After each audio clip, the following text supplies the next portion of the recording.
Don't to. touch And if you this. do that, then you're looking at private sector gains of about 120,000, maybe 121. And then we dropped about 160,000 government workers, federal government workers, who are the people who took the buyout that we began that program in the spring and gave people to the fall to step aside. And so I think that from the private sector point of view, it's just about what we've been getting all year. It's solid upward trajectory. The president's private sector job creation since he took office about 700,000 jobs. And so I think that like the vast majority of the Bloomberg people polled were surprised on the upside, and I think that we were surprised kind of not at all. We think it's about on trend is what's happening. 160,000. That is the number of federal positions that have vanished from the payrolls in a single month. To the critics, it looks like a staggering decline, a sign of turmoil in the labor market. But look closer. This is not a collapse, it is a calculation.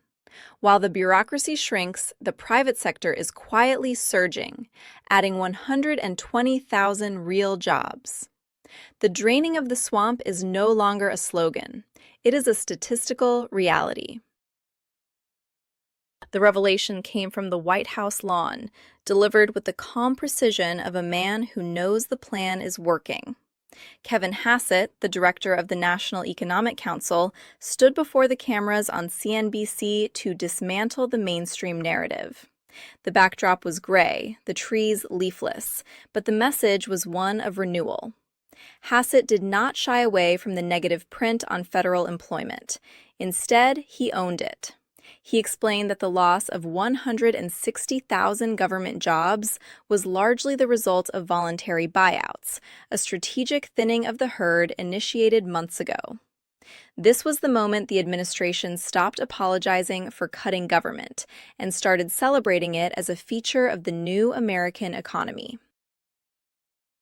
To understand these numbers, you must look back to the spring of 2025.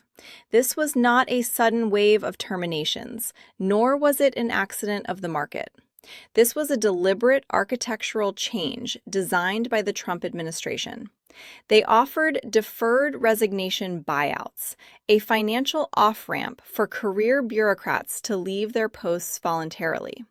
Tens of thousands took the offer. What we are seeing now in the December data is the bill coming due, or rather, the payroll finally dropping.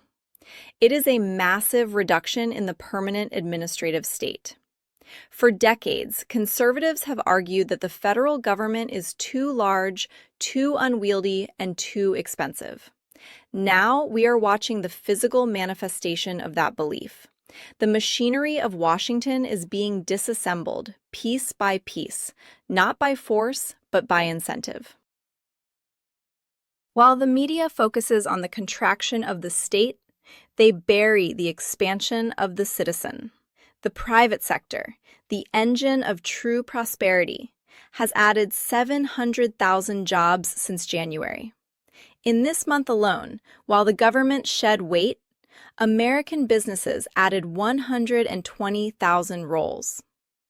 This is the fundamental trade-off of the America First economic doctrine. It posits that every worker removed from the tax-funded payroll is a burden lifted from the economy, allowing the private market to breathe. Critics point to the unemployment rate ticking up to 4.6%, calling it a warning sign. But the administration views it differently. They see it as friction, the temporary dust kicked up by a massive renovation. They argue we are witnessing a transfer of energy, from the stagnant halls of bureaucracy to the dynamic floors of industry. The reaction to this report exposes the deep fracture in our national psyche. On one side, the entrenched establishment and their media allies are sounding alarms. They view the reduction of federal staff not as efficiency, but as a dismantling of essential services. They point to the slowing overall numbers and accuse the White House of spinning a recession as a revolution. But listen to the other side. The voters who demanded a smaller government are vindicated. For them, seeing 160,000 fewer federal paychecks is not a tragedy, it is a promise kept. Social media is ablaze with supporters citing this as proof that the deep state is finally being pruned. They see a government that is leaner, more focused, and less intrusive. The battle lines are drawn not just over numbers, but over the very purpose of the federal government.